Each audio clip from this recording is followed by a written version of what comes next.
EveningStar, calling from New Mexico. Long time no hear from EveningStar. Welcome to the program. Thanks for taking my call, Sam. You were talking about the Supreme Court earlier, and I'm wondering, do you really think that there's a chance that Obama won't be the next president? Do I think that there's a chance he won't be the next president? I mean, yeah. I would say there's a chance. Because I don't. I've been watching Republicans. They don't like their candidates. That's true. And we got more and more people. We got the polls showing that women are voting Obama. Latinos are voting Obama.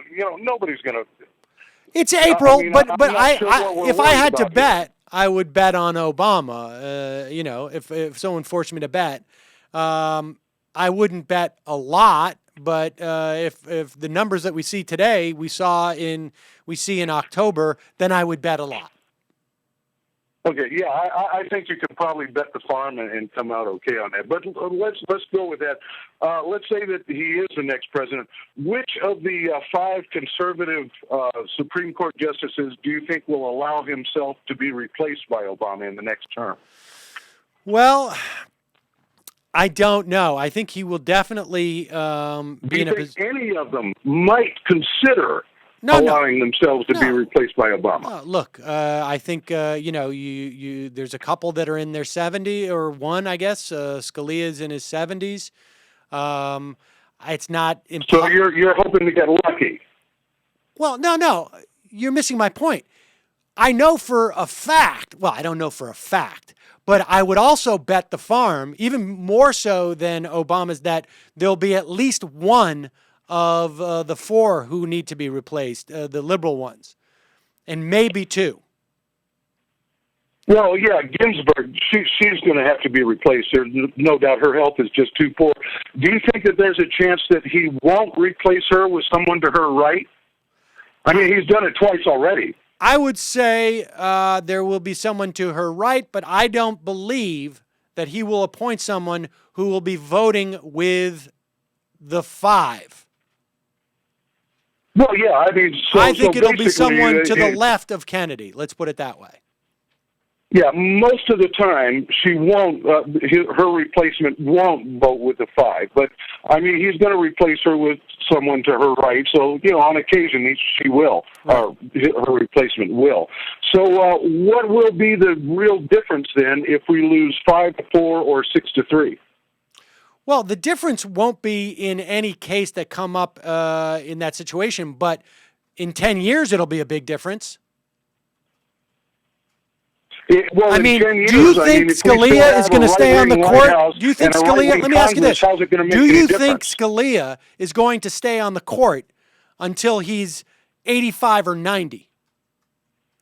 No. I have no illusion about. Well, he might try, but he'll. Right. Okay. So the difference will be in 10 years, as opposed to 30 or years. Right. So, what kind of White House and Congress are we going to have in 10 years? I just don't know. Shouldn't we start planning for that? Shouldn't we start trying to change that now? Sure. Because the Supreme Court is not going to change significantly in the next 4 years. Well, yes, it will. Don't we need to start changing the White House and Congress now? Well, it will change significantly if it's Mitt Romney. Yeah, but he's not going to be the president. Come on, let's be realistic, Sam. Okay, so what are you saying? Mitt Romney is not going to be the president. Okay. No one wants him. The Republicans don't like him. All right, okay. So what are you suggesting? I'm saying vote for somebody who actually represents your views. I'm saying let's not give Obama carte blanche to do everything like he wants. Let's not say to him, well, I'm going to vote for you and I approve of everything that you've done, because, why would he listen to us? I'm not saying that. You're voting for him, so why would he listen to you? You're more afraid of the Republican boogeyman than you are of Obama, who is actually taking your rights away. Dude. Why do you think that your vote is going to make a difference if Obama's going to win anyway? It's not going to in the short term. It's not going to matter in the short term. You're telling me in 10 years, people are going to say, hey, somebody got 2% of the vote in that election. No, Sam, you're missing the point. We keep voting for the right wing, and that's why we keep going further to the right. We keep voting our fears instead of for people who actually represent our views. You're voting for somebody because you're afraid of the other guy. You're not voting for somebody because he actually represents your views. And that's why we have the problem we have right now. It's not the fault of Republicans. It's our fault. It's the way we've been voting that has caused this problem. Look, we vote for the right wing. Look, Dave, I don't understand what your point is here. If you think that my voting for Rocky Anderson in New York is going to change things in 10 years, that's fine. And I may vote for Rocky Anderson in New York if he's on the ballot. Who are you going to vote for? Who? Tell me. Just tell me. Who? Well, I haven't decided between Green or Rocky or someone else. Okay, yet, is Rocky going to be on the ballot in your state? Is Rocky going to be on the ballot in your state? David, is Rocky going to be on the ballot? Like, you're so obsessed with this notion of voting for a president as if it's going to mean anything. If you spent 1/4 of the time that you spend emailing me and tweeting and writing about the fact that I'm going to vote for Obama on doing something outside of obsessing about this, then it would provide far more benefit. I just don't understand what your point is. If we keep voting the way we have been voting, how is anything going to change? We have to be the ones that change. You want to keep doing the same thing over and over again. I voted for Nader in 2000. How did that work out? What? I voted for Nader in 2000. How did that work out? You stopped voting your conscience. That's what the problem was. You voted for Kerry the next time around. Kerry was a bad candidate, and he was as bad as Obama. Who should I have voted for in that election? Conscience. That was the problem. Who should I have voted for? Nader in 2004? No, I wouldn't have voted for him. I would have tried to get a different candidate. Wait, what do you try to get a different candidate? What world are you living in? What other I can only vote for people. I should have written in somebody. What world are you living in that you think that voting for evil is going to make things better? You know, I don't think that voting for evil is going to make things better. But that's what you're doing. You admit that you're voting for the lesser listen, of two I want you to evils. listen carefully. I'm going to mute you now. I want you to listen carefully. And then I'm going to unmute you. When I vote, I don't think that it's going to make things better. I am voting to make things not worse. I am doing other things to make things better. In my specific instance, I try to promote actions. I do not invest as much as you invest in this vote.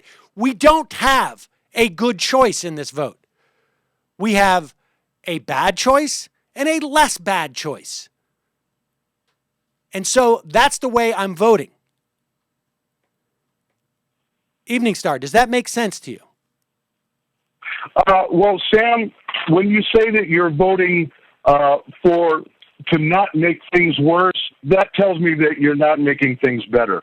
And I think that's I'm telling you, I don't believe my vote in the presidential election can make things better. I think it has to start counting. I think we have to start making it count. The reason it doesn't count right now is because of the way that you've been voting. And we have to change not the way I'm voting, buddy. Not the way I've been voting. I voted for Nader. Well, it's the way you're going to vote and the way millions of others have voted because they've been voting their fears rather than their hopes. And that's why we're in the mess we're in right now. Is that what you're saying? We should vote for hope. I'm thinking that we should vote for people who Didn't represent we vote our for hope views. last time? And Obama does not deserve my vote. Didn't we vote for hope last time? We voted for hope last time, right? I got lied to. Yeah, but I was lied to. Okay. All right. Well, maybe the answer is not to focus so singularly on who you're going to vote for president. Maybe my vote is the only thing I've got that the government counts. No, you've got a lot of other things. They're taking away my right to protest. They're taking away my right to protest. Well, I'm sure if you vote, want me to vote. if you vote for if you write in somebody's name, that will change? Oh, not in the short term, no. Okay. No, there's no way. The only thing that's going to happen in the short term is that progressives will lose more, is that people will lose more of their rights. And Obama is going to feel very confident in doing that because, well, he's got your vote. No, he doesn't need. It doesn't matter. It doesn't matter. He's not going to look and say, like, I got X number of votes, so I can do X or Y. If he's in, he's in. I got to go. Appreciate the call, buddy. Yeah, goodbye. Bye. I mean, I don't know what to tell you. He's putting words in my mouth. When I say I'm voting for the lesser of two evils, I'm not saying that's going to make everything turn out okay. Everybody should right now should just go and make a glass of tea. Make a nice cup of tea. Try and relax. Something without caffeine, like a Earl Zingerman or whatever zingy tangerman. And then whatever. send some of that tea to me, please. Whatever the tea that people drink that makes them calm. Some chamomile tea or something. I just think, look, I'm not even that. I don't even talk about the presidential election until I hear from EveningStar, who is the most fixated on this of anybody I can see.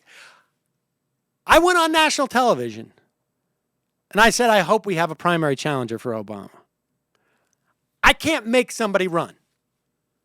If I had run myself, I would not have gotten very far. Maybe I would have gotten more members. But I would have had to discontinue the show for a couple of months as I tried to raise money to go nowhere because I wouldn't have raised much money. I would be taking a subway tour, a national subway tour to run for president. This is the cards we are dealt. So the question is, what do you do based upon the cards you are dealt? You don't just keep railing. The cards suck. The cards suck. Play the hand. Then if you want to go to a different table, go to a different table.